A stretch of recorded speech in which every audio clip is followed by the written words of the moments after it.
previous race, so the grid positions on this as a result of the previous race. So 21 Kieran Pree on pole, 147 Jerry Henry alongside him on the front row. Those are the two at the top of the championship table as well. Aaron Ward 68 and James Dickey's 99 share row 2. Row 3 is 58, Kenneth Lees, and number 7 Stuart Murray. Then Peter Cruikshank 61 is in 7th alongside Angus Ross in 17th. On the 5th row we've got number 30 Michael Gordon and number 23 Lucy Hales Maver. Then Andrew Mackey number 35 ahead of Lord Murray number 5 and Sophie Kinghorn in number 83. So that's our 13 car Fiesta field.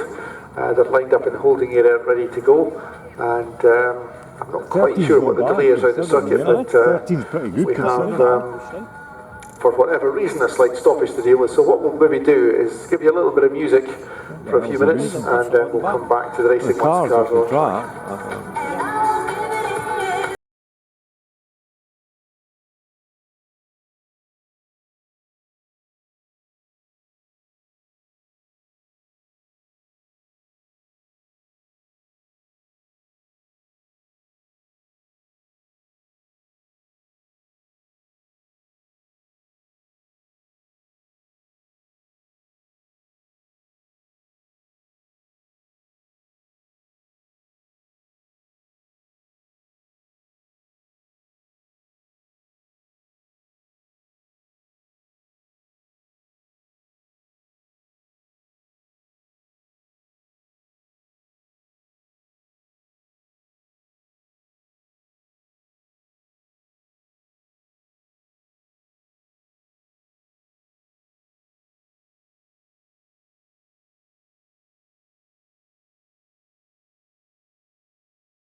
Welcome back to Knockhill FM.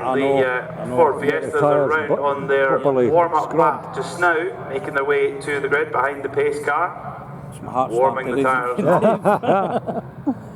And ready for action. Kieran Pree on pole position. He'll be. Don't worry about the car. He was just losing touch a little bit of Jerry Henry in that first race until Jerry Henry had a clutch problem, which meant he couldn't change gear, which was slightly inconvenient.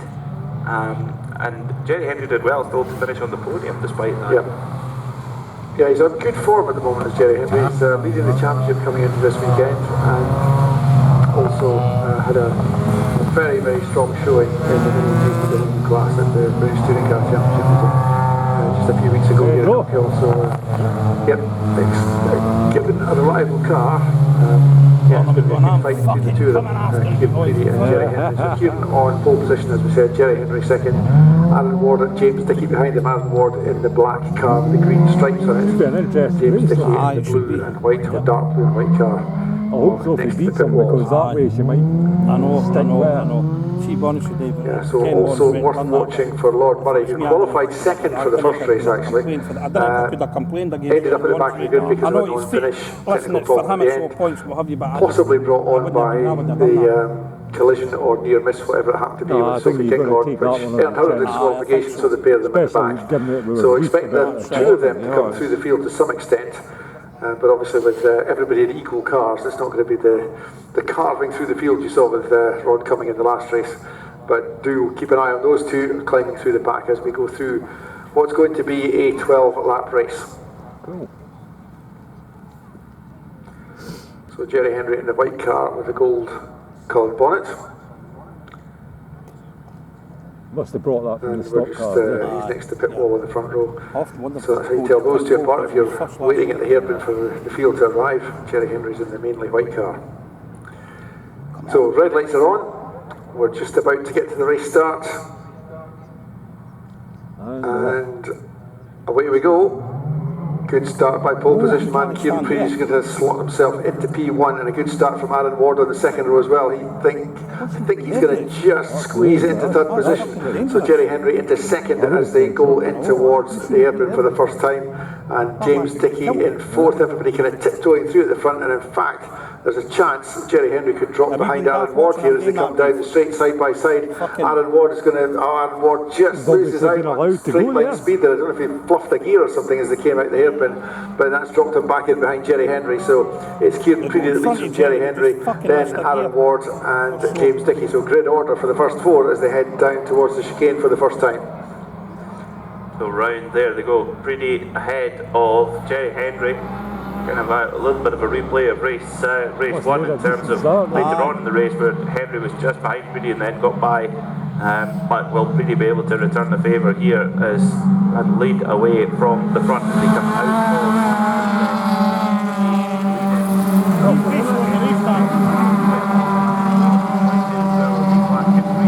number 68 machine. Then there's a little bit of a gap back to car number 99, which is Philip Webster in that blue and white car. Side by side for the lead, and it's Jerry Henry that has his nose in front as they exit the hairpin. But he's on a very tight exit line, which is going to compromise his speed down the next straight.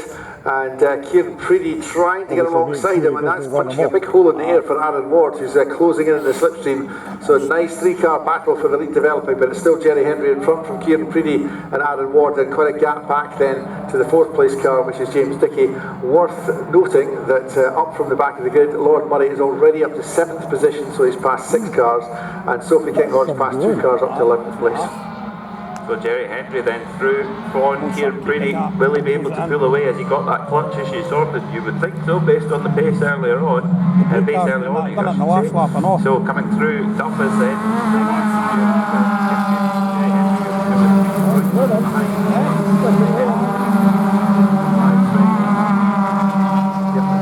Breaking clear from the rest of the back. James Dickey made a mistake coming into McIntyre that time round, so that's dropped him off the leading 3 and potentially into the clutches of Kenneth Lees in the red number 58 car. Leading 3 through the hairpin, no attempts to pass or defend at that point in the row on the ideal fastest racing line. As I'm watching Sophie Kinghorn trying to make up another place, she's now up to 10th position and has designs on trying to get past Andrew Mackey ahead of her. Great start from Lord Murray from the back of the pack up to 6th already. Yeah, he's flying, and he is lapping quicker than the cars ahead of him. So, in fact, almost all of the cars ahead of him, apart from the leader Jenny Henry, who's put in the fastest lap of the race at 63.2. So up the hill they go then, Jerry Henry leading from Kieran Preedy through McIntyre's, and then through the right-hander of Leslie's and up through the chicane and on the power. Has been winning substantially with that race one. He won on the same line again. To get the win at the back, and he's really looking up for this. It's another absolute best lap of the race.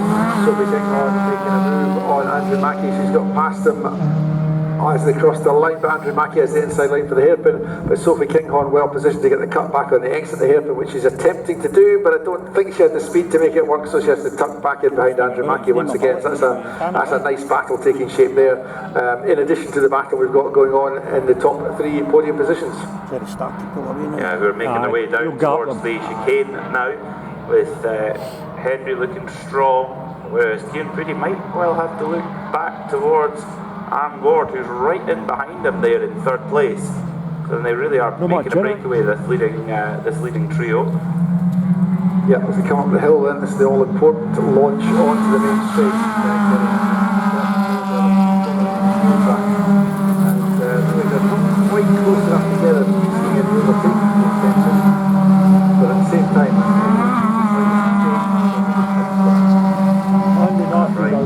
tough guy to get by, so steady. Up and down.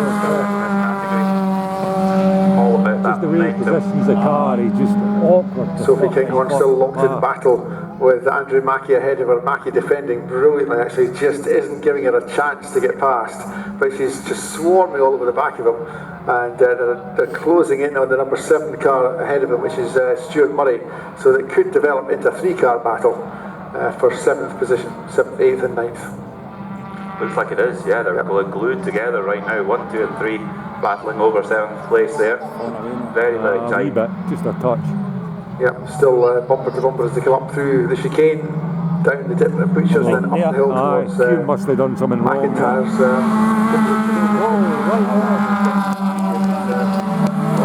Flying with the outside of the exit of McIntyre. Mistake for Kieran Freedy in the top of the time Henry to Aaron Ward all over the back hill towards the hairpin. Very good on the brakes though, Mike Dew. Both Ward and Freedy to gain a little bit of time back there, but it's a little mistake from Kieran Freedy, and that's allowed Jerry Henry to really begin to escape with 6.5 laps remaining. Yeah, so just approaching half distance in this 12-lap race, and still the 3-car battle rages over 7th place as well. Sophie Kinghorn might just have an opening here against Andrew Mackey down the inside of the right-hander into Clark. Can she get in front of him? Yes, she can. That was a good move, right on the limit of what the car could give her. The car was snaking under braking. She sort of slithered across to the apex, but that was a good, solid overtake, and she's up another position, and she's now on the tail of the number 7 car of Stuart Murray. It'll be 6 laps to go when they come to the line here. Trying to solidify that gap after that tiny mistake from Kieran Freedy. A little bit of an edge ahead. For Henry, 102 for Freedy, so it's a little bit back in the favour of Freedy. Lord Murray continues his progress up through the field. He's just attacked Kenneth Lees going into the hairpin, has managed to get ahead of Kenneth Lees' number 58 car now. Has he managed to stay ahead? No, they're side by side as they go around towards Clark Corner, but Lord Murray has the right hand side for the right hand kink, which seems to be an advantage.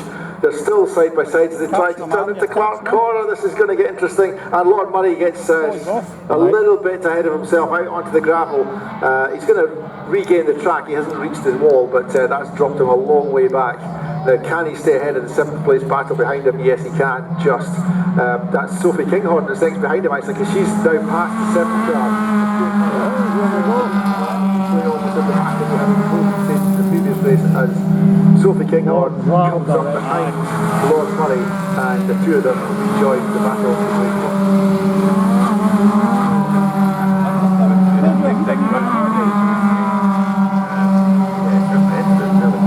Circumstances in race 1.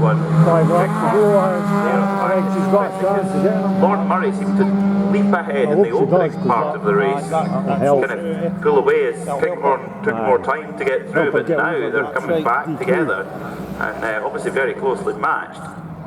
Yeah, Sophie's got quicker and quicker as the race has gone on. Lorden had that little mistake last time round, and that's brought the two together. So yeah, let's see how this develops, because Sophie is looking a bit racy there as she comes up behind Lord Murray. Meanwhile, at the front of the race, we still have this fascinating combat going on. It's not a bumper to bumper overtaking attempt after overtaking attempt, but it's one of these battles where it's all about being super deep timing.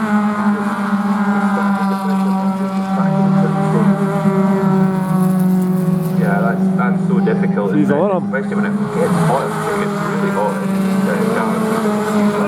More conditions like we've got today, but meanwhile, the battle over 5th and 6th position. That's a big pressure now from Sophie Kinghorn, who's in the draft.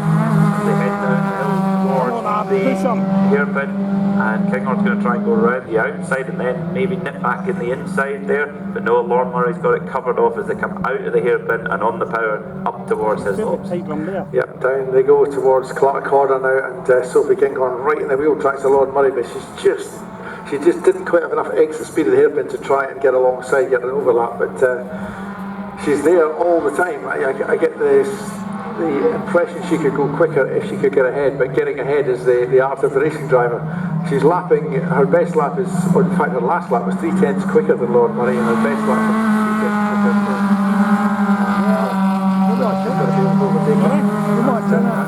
challenge now. As the leading three come across the line once again, we've got 3 laps now to go of the race. And so back on the front.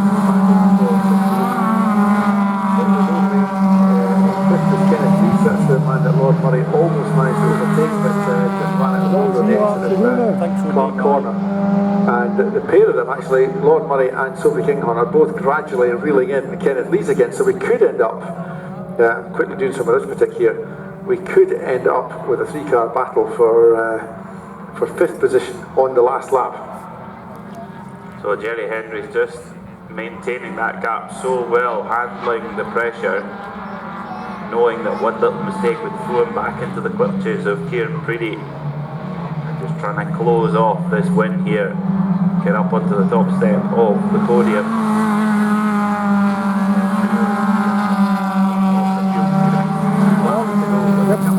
Through the line here for Jerry Henry, looking in the mirror, he'll know exactly where he is. You can see just how far behind Kieran Preedy is. The answer is not very, but right now, at one point he will think it does, yes.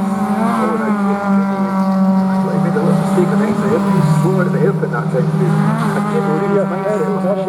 He's probably beginning to realise he's not, he's unlikely to catch Jerry Henry during this race, but he can't afford to lose the points of that would happen if Aaron Ward passed him. And Aaron Ward is much closer this time round than he's been on the last few laps. And Kieran Preedy had a real threat, so that's significant for Kieran's championship hopes. He doesn't want to fall any further behind Jerry Henry. If they finish in this order, then their day's work will have been neutral, first, second and first. So it will have no effect. But if Kieran Preedy drops behind Aaron Ward in this last couple of miles of the race,